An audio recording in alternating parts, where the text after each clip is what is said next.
Podcast Talk. Learn English naturally. How people really talk about their hobbies. Have you noticed how awkward it sometimes feels when someone asks about your hobbies? We often hesitate, give a short answer, or quickly change the topic. Not because we don't have hobbies, but because talking about what we truly enjoy feels strangely personal.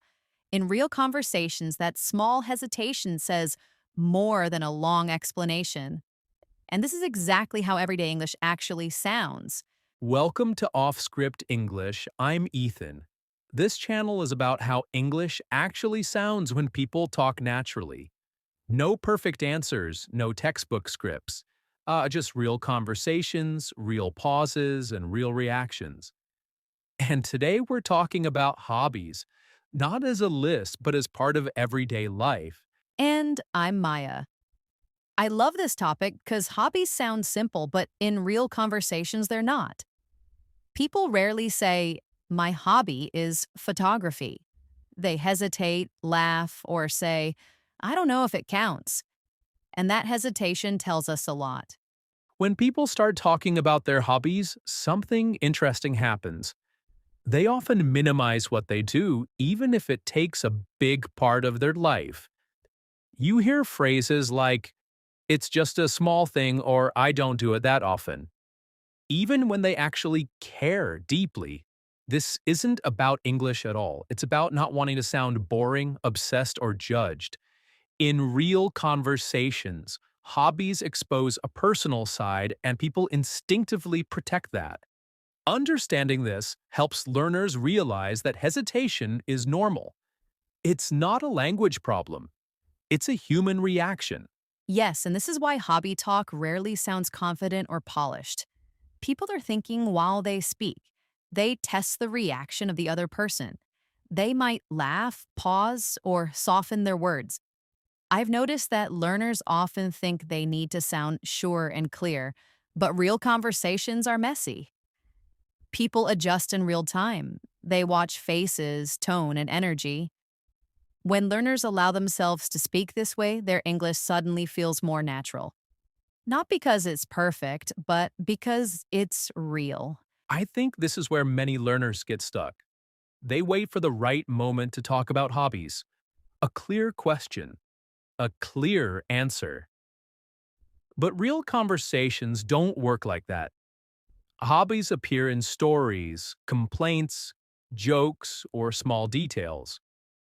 Someone talks about being tired, and suddenly running comes up. Someone mentions weekends, and music slips into the conversation.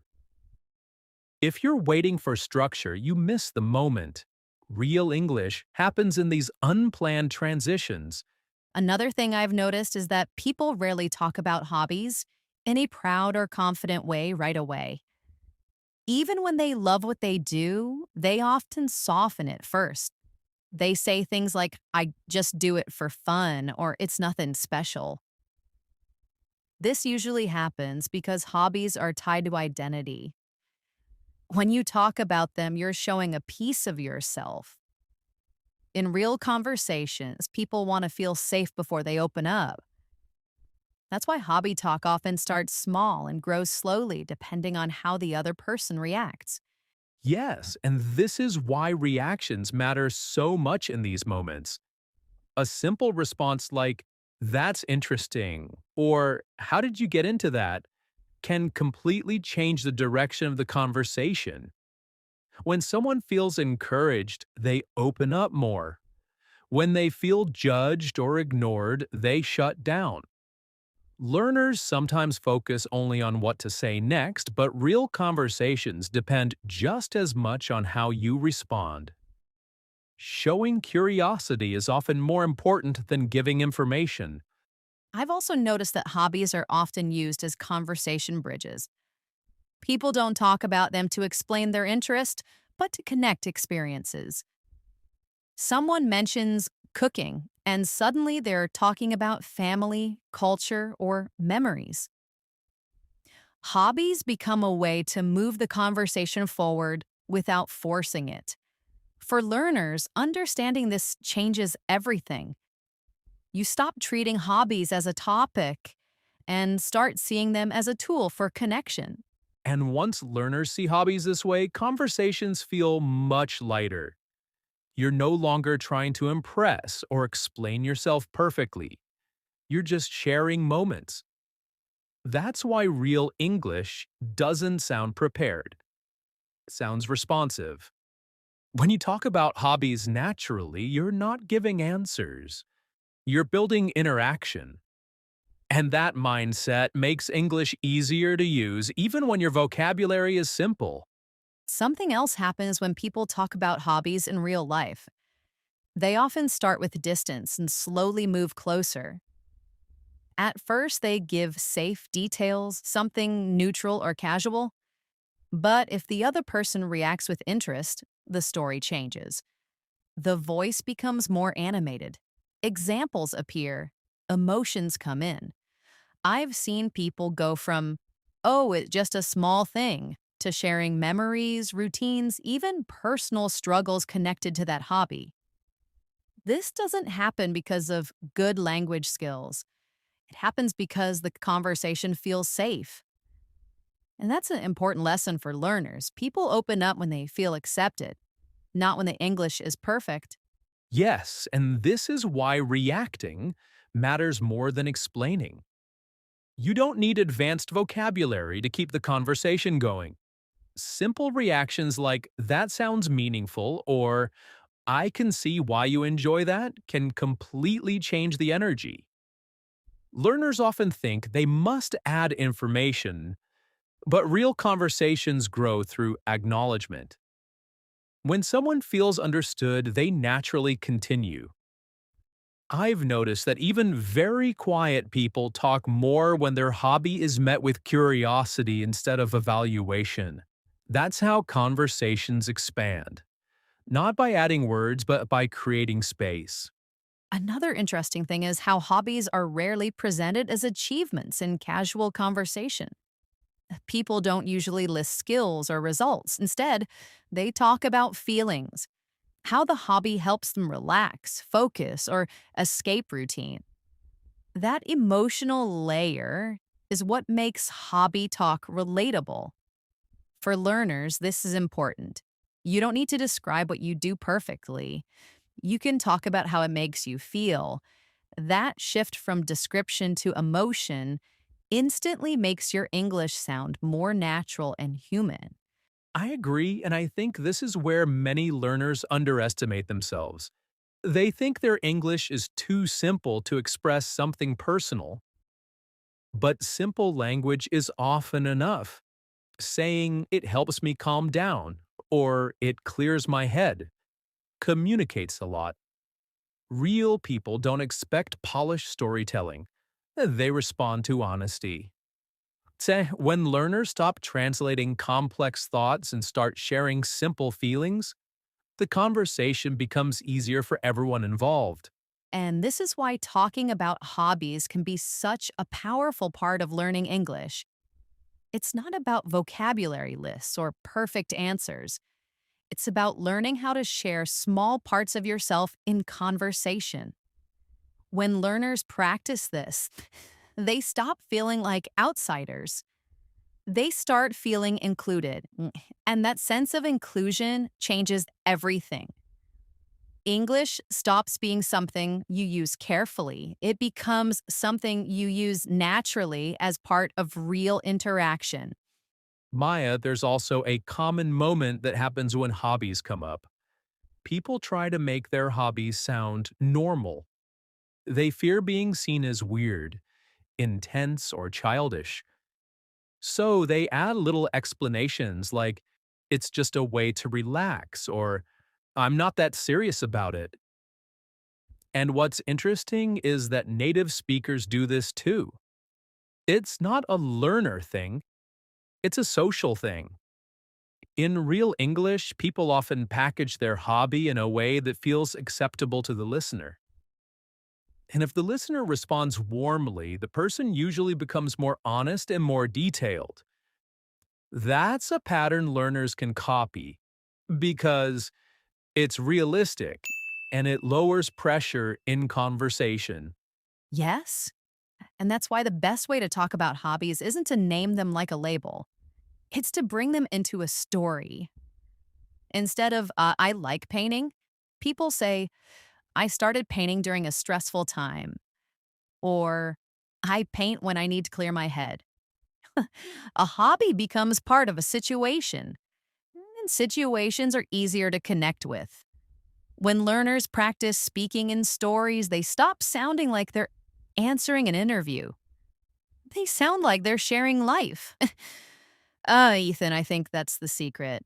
Hobbies are conversation material, not identity cards. I agree, and stories also make it easier to ask follow-up questions. Because in a real chat, people don't just say cool and move on.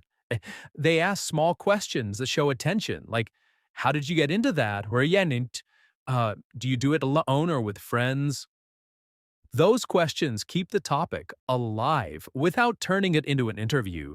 And for learners, follow-up questions are a superpower. You don't need to speak nonstop. You can guide the conversation with curiosity. Maya, have you noticed how one good follow-up question can turn a 30-second answer into a 5-minute conversation? Absolutely. And the funny part is that follow up questions don't need complicated grammar, they need warmth. Even simple questions work if they sound human, like, oh, really? Wait, why? That sounds fun. When do you usually do it? Those little reactions make the other person feel seen. And once someone feels seen, they talk more. I've seen learners try to sound advanced and end up sounding cold, but natural English is often simple and warm. Ethan, if someone asked you about your hobby in a cafe, what would you say first? Your hobby name or the story behind it? I'd probably start with a story because the story gives the other person a way in. If I just say, I like photography, it can stop there. But if I say, I got into photography because I kept taking random photos on my phone, and one day I realized I was obsessed with light, that invites a reaction. People can relate, ask questions, or share something similar. And that's the goal in real chat, creating a doorway, not giving a label. For learners, this is powerful. You don't need perfect English, you need an opening. And hobbies are one of the easiest openings because everyone has something they enjoy, even if it's small. One thing learners often miss is that hobbies don't have to sound impressive to be interesting. People think they need something special to talk about. But in real life, ordinary hobbies create the best conversations. Things like walking, cooking the same dish every week, watching old movies, even reorganizing playlists. When someone talks about these small habits honestly, it feels relatable. And relatability is what keeps a conversation alive. I've noticed that when learners stop trying to impress and start describing what they actually do, their English suddenly sounds more confident. Not because it's perfect, but because it's real. That's true. And I think people also forget that hobbies often change over time. In real conversations, people don't present them as fixed identities. They say things like, I used to be into this, or lately I've been doing more of that. That flexibility sounds very natural.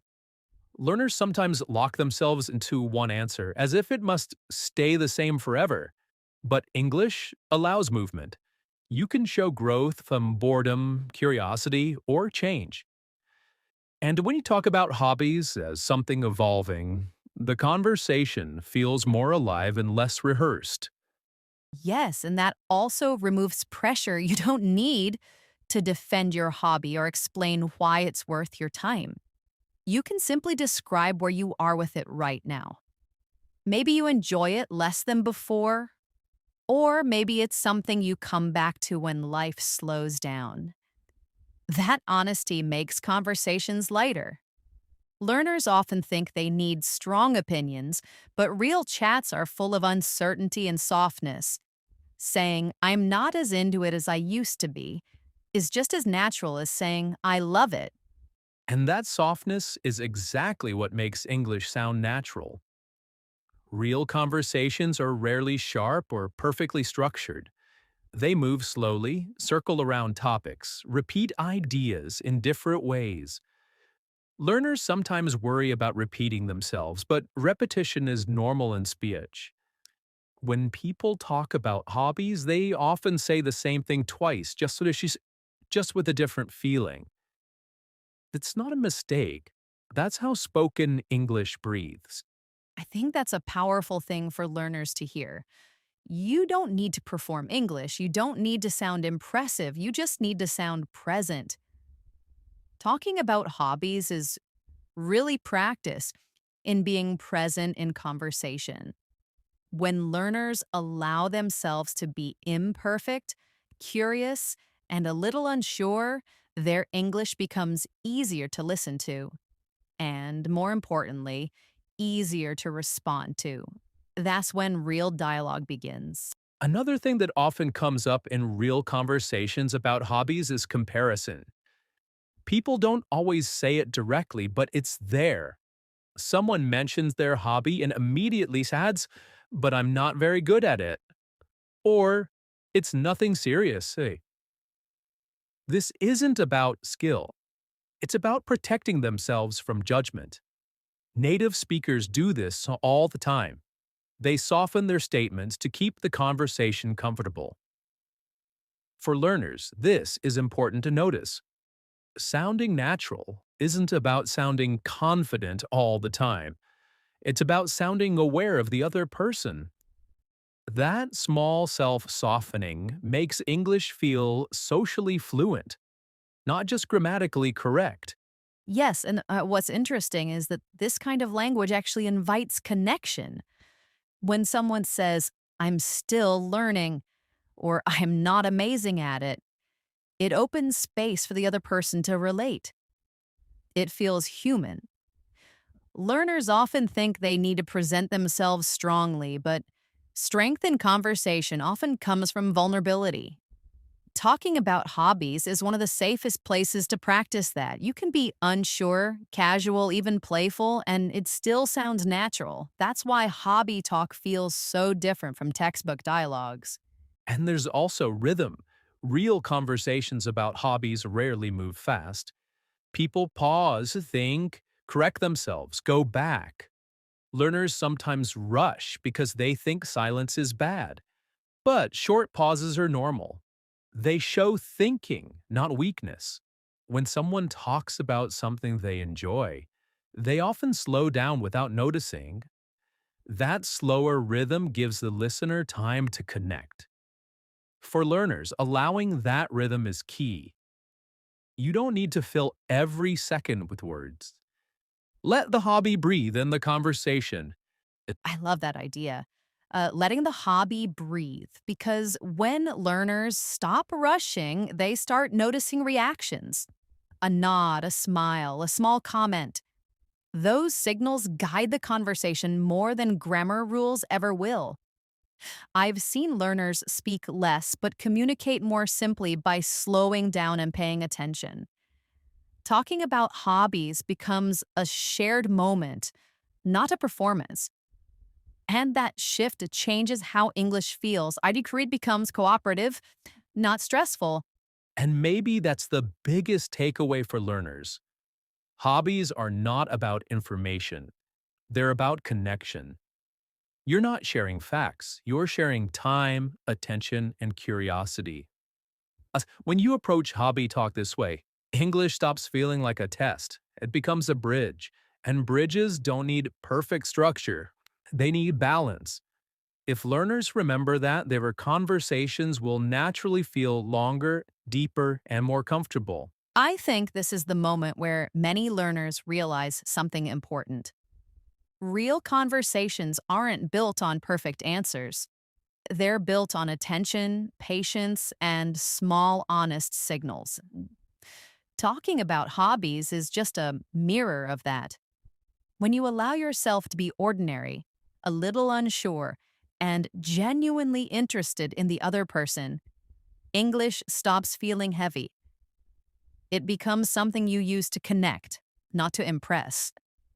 And that's when conversations stop ending too early. They don't need a strong finish.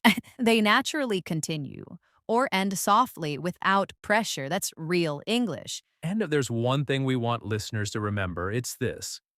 You don't need more English to have better conversations. You need more presence, more listening, more space for the other person. When you talk about hobbies, everyday routines, or small interests this way, English becomes easier to carry. If this kind of real conversation helps you, stay with us. Subscribe to the channel, share your thoughts in the comments, and tell us what topics you want us to explore next. We're glad you're here.